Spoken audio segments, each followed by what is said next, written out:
Microsoft Sembiloshawu, Backup, Create, View, and Edit Backup Policies to use Microsoft 365 Backup for OneDrive, SharePoint, or Exchange.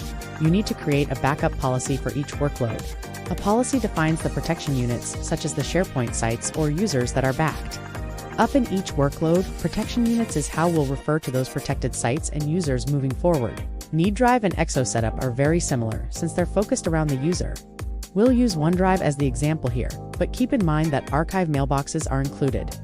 When enrolling an EXO user or shared mailbox, let's create a backup policy for OneDrive. The policy defines which OneDrive accounts are backed up. The backup frequency is not modifiable and does not impact the cost of the solution. Variable retention will be introduced in a later version of the product offering.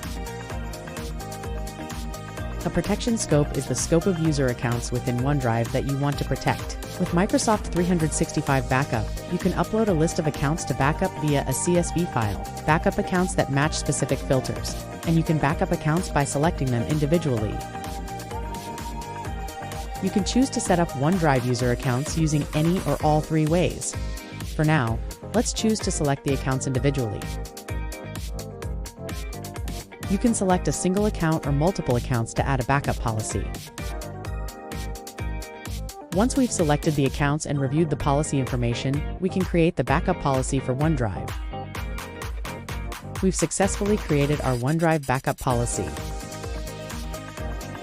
After creating a backup policy, the scope can be edited as needed.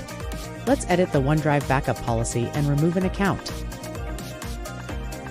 Removing an account from Microsoft 365 Backup doesn't mean existing backups will be deleted. Rather, it means additional backups won't be taken. To remove an account from the existing backup policy, select the account from the list and then select Remove. Removed protection units are excluded from the policy that retain their previous backup in the Remove tab. And, just like that, our OneDrive backup policy is updated. Thank you for watching us.